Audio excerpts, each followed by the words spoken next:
everyone, welcome back our standard 6th subject Hindi. Dear student, इससे पहले हमने देखा तूफानों से क्या डरना इस कविता का पहला भाग। कविता की कवयित्री है शिखा शर्मा। इस कविता में शिखा शर्मा जी ने हमें जीवन जीने की एक कला के बारे में बताया है, एक जीने का एक सुलभ मार्ग बताया है। हमने देखा कि जीवन तूफानों से भरा हुआ है। जिंदगी में, जीवन में उतार चढ़ाव आते रहते हैं, इनसे हमें डरना नहीं चाहिए। सुख दुख आते रहते हैं। तो चलो आगे देखते हैं हमारी अगली पंक्तियां। धूप छाव जीवन का हिस्सा, कभी उजाला कभी अंधेरा। धूप छाव जीवन का हिस्सा, कभी उजाला कभी अंधेरा। रात हो चाहे जितनी लंबी, उसका भी है अंत सवेरा। धूप छाव जीवन का हिस्सा, कभी उजाला कभी अंधेरा। रात हो चाहे जितनी लंबी, उसका भी है अंत सवेरा। समय एक सा कभी न रहता, समय एक सा कभी न रहता। थोड़ा धीरज धरना जी, तूफान तो आते रहते हैं, इनसे भी क्या डरना जी। इस कविता में धूप छाव, इसका अर्थ है सुख और दुख। इसका क्या अर्थ है? सुख और दुख। धूप छाव, सफल असफल, उतार चढ़ाव, यह एक समानार्थी शब्द है। इनका सरल अर्थ क्या है? सुख और दुख। धूप छाव जीवन का हिस्सा, सुख और दुख यह जीवन के अविभाज्य घटक है, जीवन का हिस्सा है।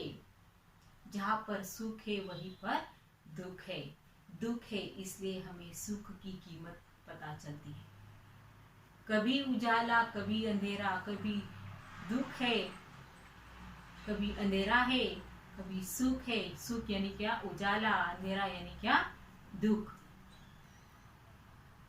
धूप छाव, उजाला अंधेरा यानी क्या? सुख और दुख। धूप छाव जीवन का हिस्सा, कभी उजाला कभी अंधेरा। रात हो चाहे जितनी लंबी, उसका भी है अंत सवेरा। समय एक सा कभी न रहता, समय एक सा कभी न रहता। थोड़ा धीरज धरना जी, तूफान तो आते रहते हैं, इनसे भी क्या डरना जी। कि प्रत्येक व्यक्ति के जीवन में उतार चढ़ाव आते रहते हैं। प्रत्येक व्यक्ति के जीवन में उतार चढ़ाव आते रहते हैं। कभी उजाला कभी अंधेरा, यानी इसका अर्थ क्या है? कभी अच्छे दिन तो कभी बुरे दिन। अंधेरा यानी क्या? बुरा वक्त, और उजाला यानी अच्छा वक्त। हमारे जीवन का एक यह हिस्सा है। कभी अच्छे दिन आते हैं तो कभी बुरे दिन आते हैं। और परंतु एक बात तय है, रात हो चाहे जितनी लंबी, उसका भी है अंत सवेरा। यानी संकट की जो रात है, बुरे दिन है, वह एक जैसे नहीं रहते, वह कभी ना कभी बदल ही जाते। जैसे रात गुजरने के बाद सवेरा होता है, और सूरज की किरणों के साथ हमारे जीवन में जिस तरह खुशियाँ आती है, वैसे ही यह रात का अंधेरा गुजरने के बाद, बुरे दिन बीतने के बाद अच्छे दिन जरूर आते हैं। सिर्फ थोड़ा सा धीरज हमें धरना है,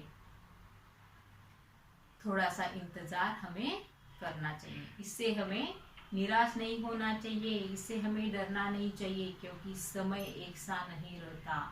कोई भी समय हो, अच्छा हो या फिर बुरा हो, समय एक जैसा नहीं रहता।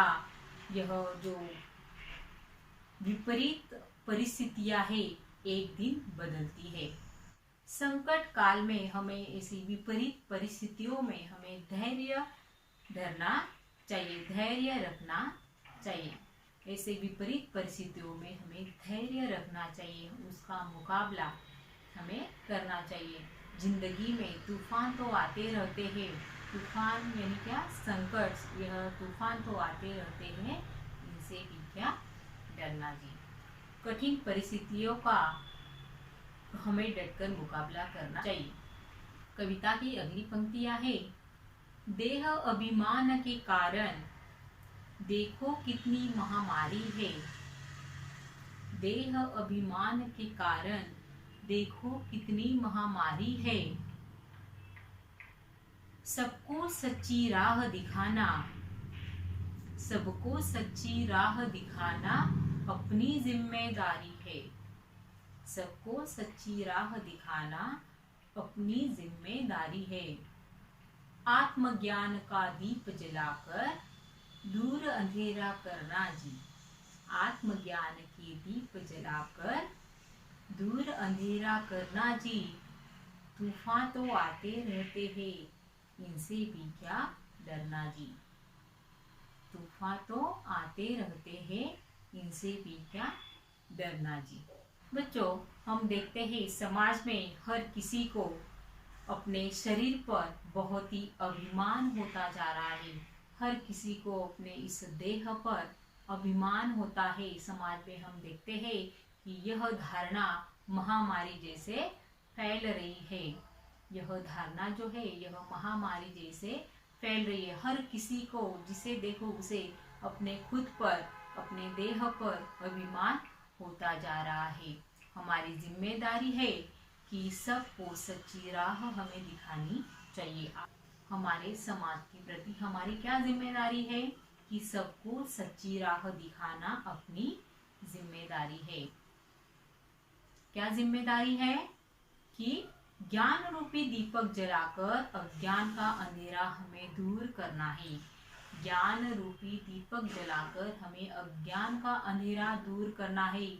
जिंदगी में तूफान तो आते रहते हैं, इनसे भी क्या डरना जी। संकट तो आते रहेंगे, सुख और दुख यह जीवन का एक हिस्सा है, इनसे हमें डरना नहीं चाहिए। हमारे अज्ञान को, अज्ञान का अंधेरा हमें ज्ञान का दीप जलाकर दूर करना है। ऐसी यह कविता है, तूफानों से क्या डरना। तो इस कविता को आपको सुस्वर कंठस्थ करनी है और नीचे जो चेहरों के हाव भाव दिए हैं उनका नाट्यकरण करना है।